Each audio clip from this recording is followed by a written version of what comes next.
وَأَنكِحُوا الْأَيَامَ مِنكُمْ وَالصَّالِحِينَ مِنْ عِبَادِكُمْ وَإِمَائِكُمْ إِنْ يَكُونُوا فُقَرَاءَ يُغْنِهِمُ اللَّهُ مِنْ فَضْلِهِ وَاللَّهُ وَاسِعٌ عَلِيمٌ۔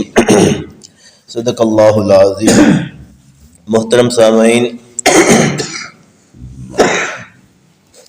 یہ سورہ نور، یہ مکمل صورت ہی اللہ نے خاص طور پہ اس کے اندر زندگی گزارنے کے طریقہ کار بیان کیے، رہن سہن، معاشرے کے اندر کس طرح رہنا ہے، کس طرح کسی کے کام آنا ہے، کس طرح اپنی نگاہوں کی حفاظت کرنی ہے، عورتوں کے لیے پردے کا حکم۔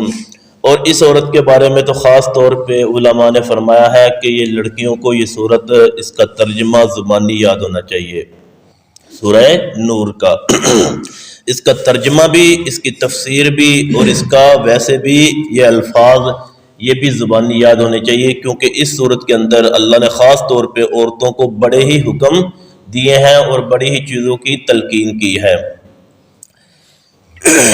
آج جو آیت کریمہ پڑھی ہیں اس کے اندر اللہ تبارک و تعالیٰ نے انسان کو نکاح کرنے کا حکم دیا ہے، اور وجہ کیا اللہ نے بیان فرمائی؟ وجہ یہ ہے کہ جب تم نکاح کرو گے تو اس سے تمہاری جو نگاہیں ہیں، یہ حدیث پاک ہے، اللہ کے نبی صلی اللہ علیہ وسلم نے ارشاد فرمایا کہ جب انسان نکاح کرتا ہے تو اس کی جو نگاہیں ہیں وہ نیچے ہو جاتی ہیں، یعنی انسان بے حیائی نہیں کرتا اور اپنی شرمگاہ کی پھر حفاظت کرتا ہے کہ اس کی شرمگاہ کی حفاظت ہو جاتی ہے، اور یہ اللہ کے نبی صلی اللہ علیہ وسلم کا فرمان ہے۔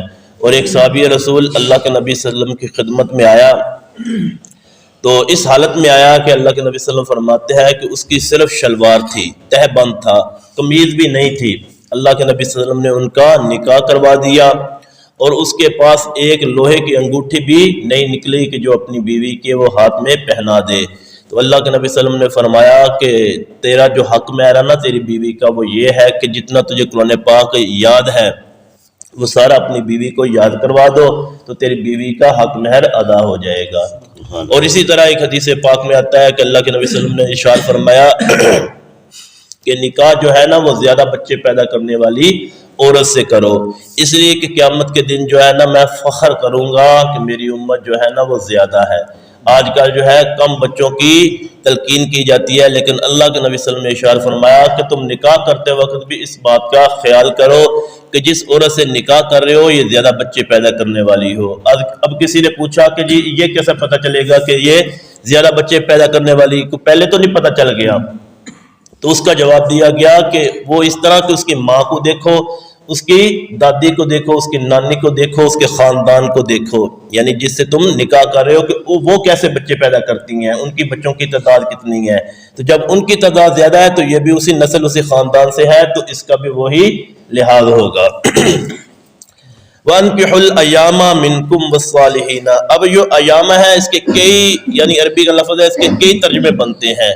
ایک ترجمہ اگر کیا جائے تو اس کا مطلب ہے کہ وَأَنكِحُوا الْأَيَامَ مِنْكُمْ، کہ تم اپنی بیوہ مرد و عورت، یعنی جن کی شادی ہوئی اور خامد یا بیوی فوت ہو گیا، ایک اکیلا رہ گیا، بیوی اکیلی رہ گئی یا خامد اکیلا رہ گیا، وَأَنكِحُوا الْأَيَامَ مِنْكُمْ، اور تم لوگ نکاح کرا دو، یعنی یہ سب کو حکم ہے، یعنی تمام مسلمانوں کو، اور پھر مسلمانوں میں سے رشتہ داروں کو، پھر ماں باپ کو، کہ تم سب نکاح کرا دو اپنے میں سے بیوہ مرد و عورت کا، منکم اپنوں میں سے۔ ایک ترجمہ اس کا یہ ہے، ایک جو ہے نا ایک امام فرماتے ہیں کہ یہ ایامہ ایم سے ہے، اور ایم ایسے مرد اور عورت کو کہتے ہیں جو عورت جو ہے بے خامد کے عورت، اور جو ہے مرد بے عورت کے مرد، مطلب کہ کنوارا مرد اور کنواری عورت جن کے یعنی نکاح کے قابل ہیں لیکن ان کا نکاح نہیں ہوا۔ وَأَنكِحُوا الْأَيَامَ مِنْكُمْ، اور تم ایسے مرد کا نکاح کرا دو جس کا نکاح نہیں ہوا، اور ایسی عورت کا نکاح کرا دو جس کا نکاح نہیں ہوا، منکم تم میں سے، وَالصَّالِحِينَ مِنْ عِبَادِكُمْ وَإِمَائِكُمْ، اور اکیلا یعنی جو آزاد مرد اور عورت ہے ان کا نہیں، پہلے دور میں غلام ہوا کرتے تھے تو اللہ نے غلاموں کا بھی حکم نازل کیا کہ وَالصَّالِحِينَ مِنْ عِبَادِكُمْ وَإِمَائِكُمْ، اور اپنے غلاموں میں سے اور باندیوں میں سے جو نیک ہے ان کا بھی آپس میں نکاح کروا دو۔ یہ نہیں ہے کہ تم خود تو اپنی نکاح والی زندگی گزارو وہ تمہارے غلام ہے تو تم ان کے بارے میں سوچو ہی نہ. تو اس لیے اللہ نے حکم دیا کہ ان کے بارے میں بھی سوچو. ان یکونوا فقراء یغنہم اللہ من فضلہ. اور آج بھی اور اس دور میں بھی نکاح کو روکنے والی چیز یہی تھی کہ انسان کی غربت. غریب ہوتا تھا تو وہ سوچتا تھا کہ اپنا خرچہ تو مجھ سے اٹھایا نہیں جاتا، بیوی کا خرچہ کیسے اٹھاؤں گا. تو اللہ تبارک و تعالیٰ نے یہی حکم دیا اور اسی بات کو سمجھایا. ان یکونوا فقراء کہ اگر تم نکاح سے اس لیے ڈرتے ہو کہ تمہارے پاس مال و دولت نہیں ہے، خرچہ کیسے اٹھاؤ گے، خرچہ کیسے کرو گے، تو اللہ نے اس کا جواب دیا ان یکونوا فقراء یغنہم اللہ من فضلہ کہ اگر تم ہو فقیر، فقراء اگر تم فقیر ہو، فقیروں میں سے ہو، یغنہم اللہ من فضلہ نکاح کرنے کی فضل سے، نکاح کرنے کی برکت سے اللہ تم کو غنی کر دے گا من فضلہ اپنے فضل سے.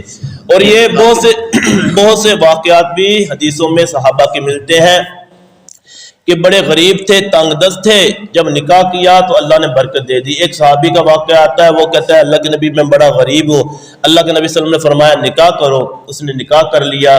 پھر آیا اللہ کے نبی، کوئی حالت چینج نہیں ہوئی بلکہ اور پنگے میں پڑ گئے ہوں. پہلے جو ہے کہ ایک اکیلے کا خرچہ تھا، اب ڈبل سواری ہو گئی، اب ڈبل خرچہ ہے، اب کیا کروں. اللہ کے نبی نے کہا ایک اور نکاح کر لو. اس نے وہ بھی کر لیا. پھر اس کے بعد آیا کافی دنوں کے بعد وہ بڑا پریشان. اللہ کے نبی پہلے ایک تھا، پھر دو ہوئے، اب تین ہو گیا، کوئی تبدیلی نہیں آئی. اللہ کے نبی صلی اللہ علیہ وسلم نے فرمایا پھر نکاح کر لو. اس نے تیسرا نکاح کر لیا. بلکہ بعض اوقات تو یہ ہے کہ اس نے چوتھا نکاح بھی کیا. جب چوتھا نکاح کیا نا تو اللہ نے پھر اس کے لیے مال کے جو ہے نا ایسے خزانے کھولے کہ پھر وہ آیا کرتا تھا، کہا کرتا تھا اللہ کے نبی مال اتنا ہے کہ مجھ سے گنا بھی نہیں جاتا. تو یہ اللہ کے نبی صلی اللہ علیہ وسلم کا فرمان بالکل سچ تھا.